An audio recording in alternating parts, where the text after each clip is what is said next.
What's up, everybody? Welcome back. We're here with some more PGA DFS picks and lineup advice for DraftKings and FanDuel. This time for the Genesis Open. It's not the Riviera this year. We're back at Torrey Pines, but don't worry, we'll break it all down for you. Welcome, I'm Brian Jester, co-founder here at Occupy Fantasy, and I'm joined by our PGA DFS analyst, Niromada. Nira, what's up, man? How are you? And welcome to the Genesis Week.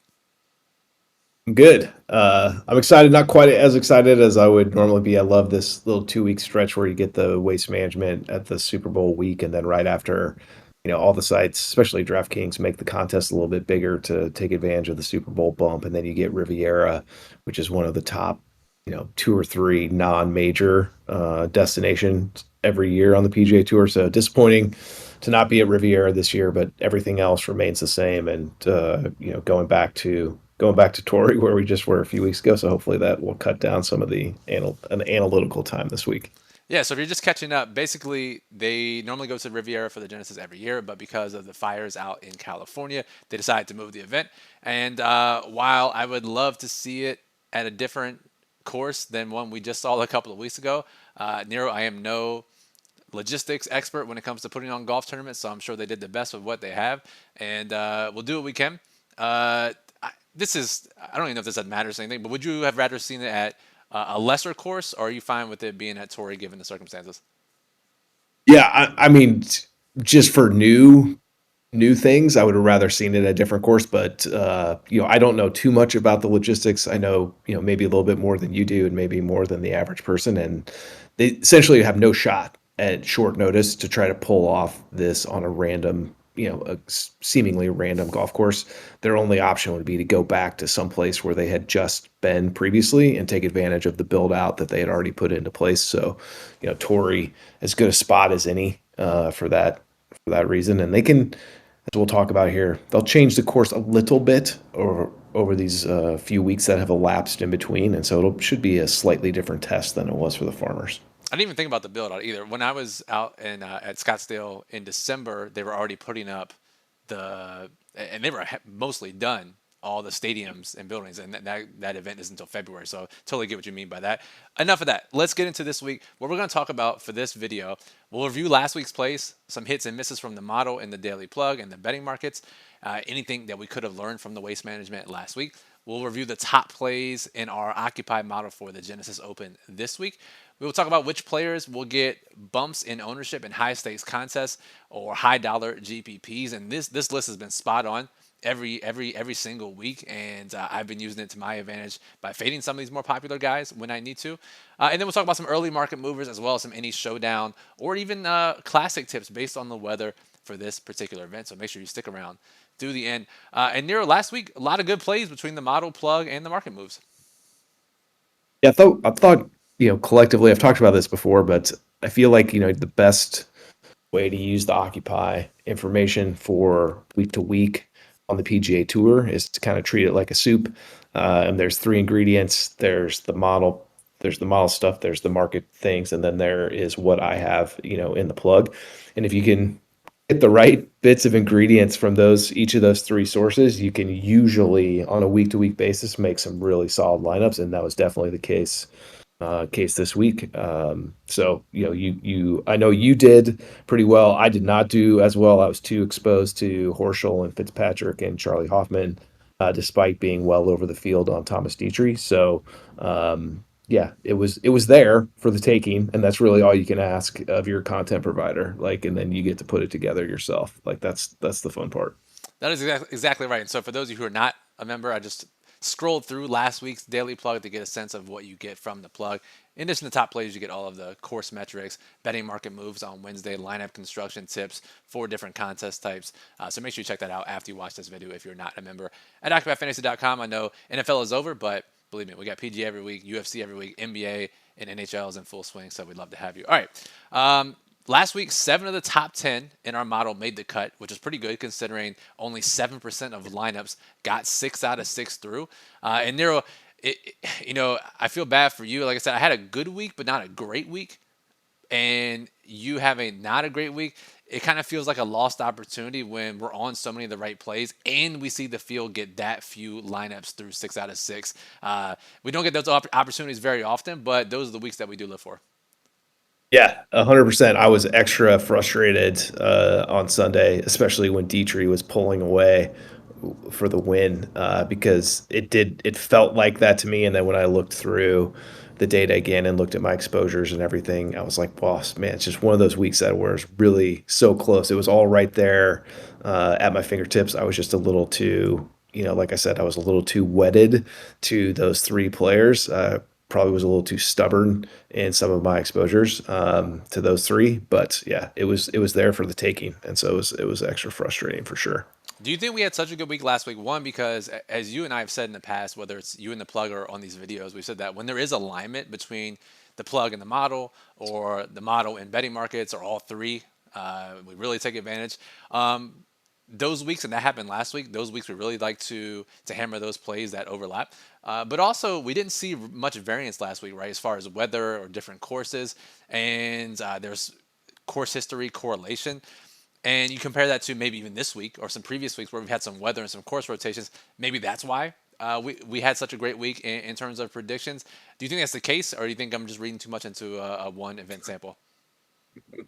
I mean, you can always be reading too much into a one event sample, but like, what's the fun in not in just doing that? You know what I mean? Like, of course, like that's the whole point of doing this stuff is that you can over analyze that 1 week sample. I do. You and I've talked about this plenty of times. Like, I do generally prefer.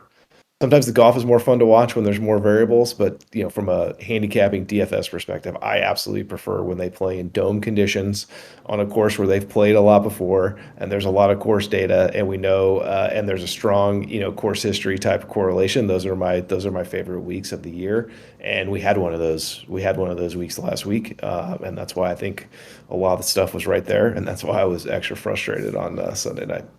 Absolutely. All right, for those of you watching saying, guys, where are the freaking picks for this week? Don't worry, we're doing it right now. So, the Genesis, top plays in our model this week, Nero.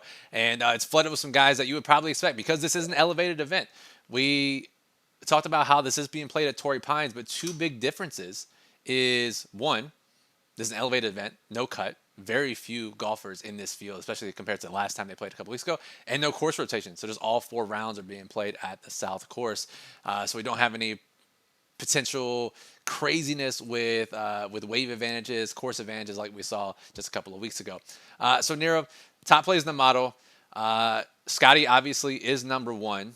How do we feel about his performance last week? And are we going to continue to? Well, I guess last week, right? You and I both said that this is about a good spot we can get him in, play him as many lineups as you can. I played him in every single lineup. Do we feel the same this week in an elevated event and a course that may not match? Again, this is saying a lot for Scotty, but may not match his skill set as well as maybe Scottsdale did. I mean, talking negative in any way about Scotty will easily come back to bite you because he's just so good. He can make you look, that poor. But yeah, it's not like he has an amazing course history at Torrey Pines. He's got 4 starts there, starting in 2020. He's missed the cut twice, and then he's got a seventh and a 20th, and he hasn't played at Torrey since 2022. So you could make an assumption that maybe it's not his favorite venue, and any course will fit Scotty because he's so good at all the different categories. But on the surface, Torrey is not a course that you would think exactly plays into his strengths completely. So yeah, last week thought he was pretty good, but he wasn't great, especially for him. He's probably pretty poor. You saw him get pretty frustrated. Thought he about broke his putter against his bag there. I think that was on Sunday. But once again, back nine on Sunday. Where was he when he started? He was in like eighth place. Yeah, didn't have a great back nine. Fell down into 25th. Yeah, I think I'm probably my gut instinct right now is I'll be a little bit under on Scotty, just generally speaking, without being completely at a zero or anything remotely close to that. That's how I feel this week as well. Number two in our motto is Ludwig Oberg, who Nero might have won this event if not for the flu a couple of weeks ago. Yes, he was. Yeah, the only thing about that is you have to remember his super low round was on the North Course, and then he got his butt kicked on the South Course. However, that's also when the flu kicked in. So, really hard to tell. And obviously, he was very sick because then he tried to play the next week and ended up withdrawing again after that. So, hard to say, but on the surface, of course, that would fit Ludwig a little bit better than it would fit Scotty. Next, we have Rory, who maybe with the preferred option at the top. He's number 3 in our model, fresh off the win at Pebble, in maybe similar conditions when it got pretty windy during that event. How do you feel about Rory this week? Yeah, we're looking at a lot of wind on Thursday, Friday. We've had rain in the run up. Looks like we're going to have more rain on Thursday and Friday. Soft golf course, really emphasizing the length. I mean, should be just a perfect fit for Rory. 4 starts here, seventh, 16th, third, and fifth. Mm. So clearly he likes it, even though he has not played here since 2021. So again, you know, might just not be his perfect thing. But if you look at his stats for driving distance for his last 8 starts, he's first for driving distance in the field in 5 of those last 7 starts. Excuse me, 5 of those 7 starts, and the two where he wasn't, he was third and fifth. So And you think driving distance may be even more important this week, despite it being the same course, relatively speaking, as a couple of weeks ago? You think driving distance might be more important this week than it was even just back at the Farmers? yeah, distance always preferred at Torrey, but you've got a soft golf course that's going to likely be even softer with rain on Thursday and Friday, which means it's going to play longer. The rough has grown out in the few weeks in between. We've already seen 3 or 4 different Twitter and Instagram shots of the guys throwing their balls into the rough and it just absolutely disappearing. It's like US Open style rough. So anytime that happens, you want the higher swing speed guys because it's easier for them to go through the rough. And secondly, those players who have those longer carry distances can get the ball down closer to the green when they miss the fairway, and you miss the fairway a ton at Torrey Pines. So they're going to have a shorter club into the green. Main thing there is not necessarily the shortness of the club; it's the loft. They're going to have a higher lofted club into these very small targets. Rory hits a high ball anyway. Should be just a great fit for him. Now you mentioned bad weather, and I feel like if there is a flow chart for PGA DFS, is if there's bad weather, you play Shane Lowry. Model picks up on it. Lowry's fourth in the model this week. Yeah, definitely the flow chart. Also, secondary flow chart is tough conditions. Play Shane Lowry because he loves them. Yep. So we've talked about that before. I've certainly talked about in the plug a few times that I value some of that subjective stuff when the conditions get real tough because there are some players that really embrace that and there are some players that hate it. And Lowry's one that embraces it. Absolutely, and that's why he ranks so highly in our model this week. We do look at performance in difficult conditions, and number 5 in our model may be surprising, but he also thrives in these conditions. He's top 10 in the field in both birdies made and bogeys avoided in tougher conditions. Nero Victor Hovland all the way down at 7,900 this week. Yeah, I don't know that I'd ever thought I'd see the day where you'd get a sub 8K Victor Hovland in an event. He has a second place here that he had in 2021. Very, if we take away the very small amount of time where he struggled and we look back, like his metrics really fit here really well. And if we get a little bit of performance increase, we're absolutely being compensated for the extra risk we're taking with the decrease in price. Absolutely. Sub 8K player, we're not looking for that person to win. We're not even looking for that person to top five. We get a top 10 out of a sub 8K player, and we're very, very happy. That's very true, especially on a week like this with the no cut, and we're trying to just get guys near the top because everyone's going to play 4 rounds. We got to get those finishing position points, so that's a really good call there. Next in our model is Hideki, who Nero. I was just looking through the metrics that the model is valuing this week, and his profile looks similar to both Oberg and Hovland, but just with a little less distance. Yes. Well, I think what is one thing that's pretty consistent with who the players are being identified here. You got a lot of ball striking robots on that list, and Tori is absolutely the course for a ball striking robot to come to the fore because the ball striking and the distance just simply matters here more than anything else. So it's a good week.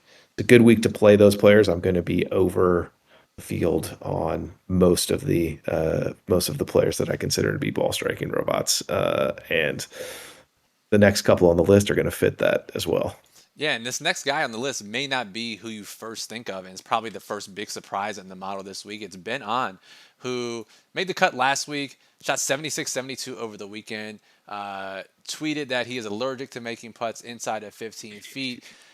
Which I noticed because I did play him in some Showdown, and that did not go great, Nero. But he's, I didn't really realize he's a really long hitter as well. And what was interesting was his splits here on West Coast Polo, which we talked about obviously in the past couple of weeks in these courses, are really strong. So similar to what you and I talked about with Doug Gim last week with different surfaces, trying to just forget what happened the week before in putting for some of these guys can be really beneficial. And while Doug Gim didn't win us any contest, he still made the cut last week at low ownership.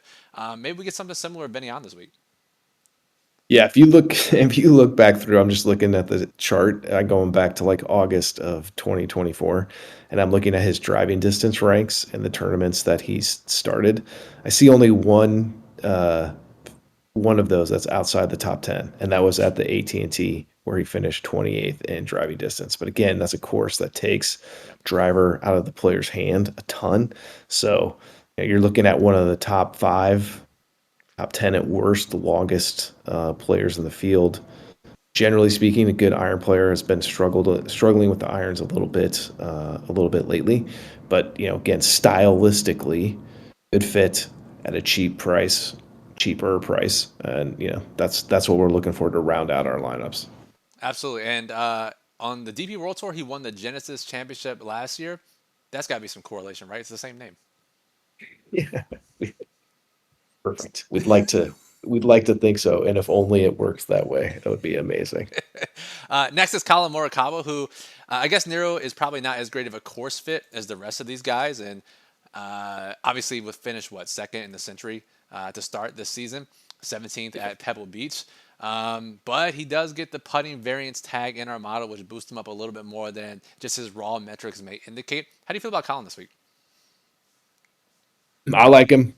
He shows up well in my ranks because I have him ranked better than where he's slotted for his price. And you're right, he doesn't fit the distance piece of this, but he absolutely fits the ball striking robot piece of this. And he was third here at the Farmers in 2023. He was fourth here at the U.S. Open in 2021. So we know that he can play it.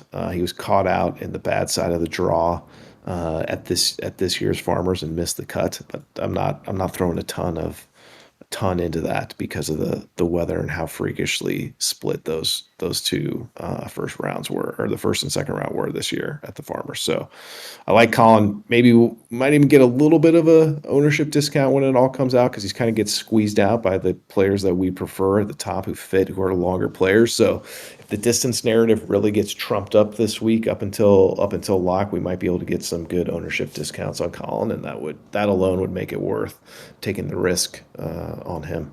I was thinking the exact same thing. So we'll see how our ownership shakes out. We have our early run of ownership projections up on the site now in our model and in our builder. But again, that'll continue to be tweaked through Thursday morning. And the final player, top 10 rank in our model this week, Nero, is the hold your nose, close your eyes play of the week. It's JJ Spawn, who withdrew with an illness after round one. Just talk to me about his numbers last week because I had to triple check at how ridiculous some of these numbers were, and I could not believe he shot two over with some of these numbers. But there was a big reason why he did. Yeah, well, so he withdrew with illness, so that's one thing. But if you look at his stuff, he gained nearly 2 strokes on approach in round one, gained a stroke putting, and then somehow lost more than 4 strokes off the tee. And you're really only doing that if you're hitting balls in the hazard. So I did not go back through his shot tracker from round one, but he had to have multiple balls that were ended up in the water off the tee because that is just horrific performance. Well, the good news here, right? While we want to try to keep it in the fairway with the long rough, unlike last week, you're not really penalized for wayward misses here, right? Obviously, you want to not be in the rough, but it's not like a 50-yard miss is that much worse than a 10-yard miss here, right? Because we talked about the opposite effect at the waste management last week. Yeah, absolutely. And this is about the most difficult venue on tour to hit the fairway. So the truth is, everybody misses the fairway here. Even if you're a very good, if you tend to be a very good and very straight driver, you're going to miss the fairway more often than you would normally here. And the guys who are not that great off the tee, they're just going to miss the fairway anyway. So if everybody is missing the fairway, then you don't get as much of a premium for being that accurate driver because they're just the accuracy doesn't pay off because the target you're trying to hit is much more difficult to hit than usual. Well, that's your bounce back play of the week at early ownership, 5 to 6%. If we get a guy who can gain two strokes approach, one stroke putting per round at 6% ownership, we'll take that every single time. And he's played well to start the year. Just had the off the tee and the illness last week, so let's hope J.D. Spawn is healthier and at least healthier than Ludwig was when he tried to return from his illness right after the Farmers a couple of weeks ago. All right, Nero, we spent a decent amount of time here, but let's just run through quickly which players we expect to be higher owned in high stakes contests, that is large dollar GPPs, or smaller contests, $3 or more on FanDuel, more than $3 on DraftKings, that industry projections tell us these guys will be higher owned than whatever projected ownership you look at. Run us through DraftKings and FanDuel, who you think fits that bill. Yeah, we've got four players that are the same on both DraftKings and FanDuel. So two people that you would automatically assume, two that you wouldn't. So top first two, Rory and Scotty. Next two that are the same on both, Mackenzie Hughes and Rasmus Højgaard. So we think that all four of those players are going to get bumps in high stakes contests on both sites. Now, in DraftKings specifically, two others I'll add to the list: Robert McIntyre and Ben Griffin.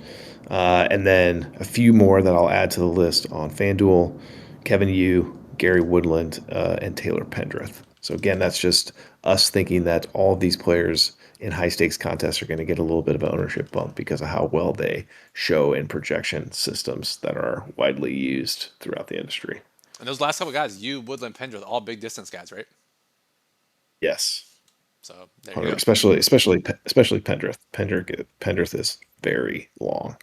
Absolutely. So there you go. There's some more justification into leaning into the distance angle this week.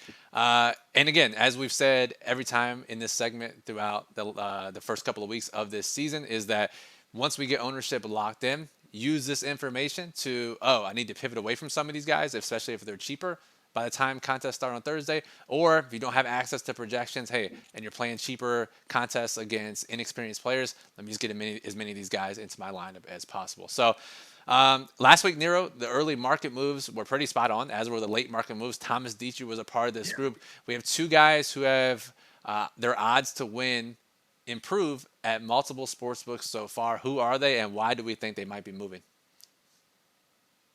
So two players, Patrick Cantlay, uh, very good in difficult conditions, tends to do very well in that scenario. He's got decent enough horse history here. Nothing like what he had last week at Pebble. But I think that will he wasn't great. 33rd last week at pretty healthy ownership. So we should get a little bit of a discount here. He was 15th here in the U.S. Open in 2021. So pretty good understanding of why he could get moved in the market because his odds are so inflated from where they were last week. So there's value there. And then Tommy Fleetwood, obviously he fits prototypical ball striking robot. Surprisingly, though, what I found was number two in the field in putt putting. So anytime you can get Tommy on a putting surface where maybe he's a little more comfortable than somewhere else, like that's good. And again, almost all of the European players, so much more used to playing in windy, cool, difficult conditions, especially coastal conditions, than the average American player. Anytime I get in these venues and I know it's going to be rainy, I know it's going to be windy, and I know it's going to be cool, I will almost automatically over-index on the top European players compared to players in the U.S. Exactly. So we got Rory, we got Shane Lowry, we got Tommy Fleetwood that fit the bill, and a couple other guys. So make sure Yep. you check back to the Daily Plug later tonight or early tomorrow morning, which I'm sure Nero will feature many of those European types of players. Nero, before I let you go, let's get out of here.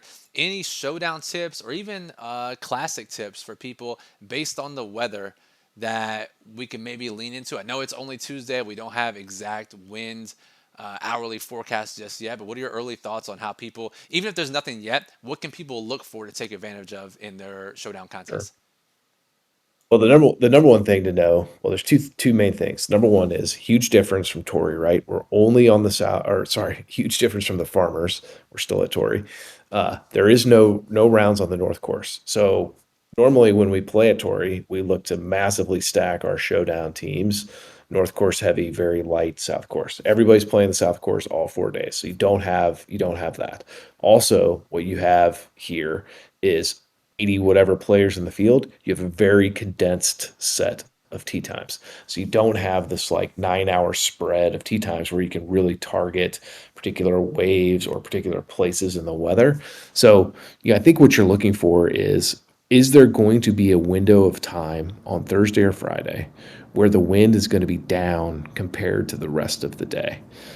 Don't really see it a ton right now outside of maybe Friday morning. So potentially Friday morning for your Friday round two showdowns, you might gain a very small edge by being able to, be heavy on those first, I don't know, three, four, five groups out of the box because they might get an extra hour in less windy conditions compared to everyone else. But again, when you're going down to that level of granularity, the edge that you're getting is pretty small. So that's what I'd be looking for.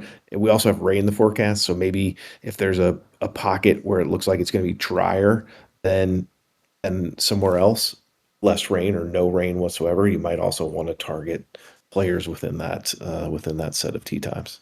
I will also say this, and I'm curious to get your thoughts too, because it sounds like they're going to play through. We don't know this yet, but if there is some sort of delay, that means round two would potentially get pushed into Saturday, where there's no wind and no rain, Yeah. and players would just get soft conditions. So I think two thoughts, Nero, that I want to bounce off you is one, in round two, if it looks like there may be a delay or there was a delay in round one, play the guys as Mm. late as possible in round two because they would get the pristine conditions on Saturday morning. Two, I think that unlike some weeks where we look at who did well in round one and two here, that may not be as predictive of what's going to happen on the weekend because the conditions are going to be so different, right? Just because Different. guys did so well Thursday and Friday does not mean that they're going to do well in the pristine conditions on Saturday and Sunday. It's a really, really good point on your part. We've got very different conditions Thursday, Friday to Saturday, Sunday. I mean, literally Saturday, Sunday, it looked like it's like dome conditions. You're talking like no, not even a breeze more than like 5, 6 miles an hour, which considering that they're right on the coast is almost like nothing. So, you go from blowing 20, gusting 25 plus to almost no wind. Like it's just such a massive difference in the type of conditions. Therefore, you might have a different type of player, first of all, that kind of rises to the top on Thursday, Friday compared to what you see on the weekend. But I think your biggest edge is what you noted right there.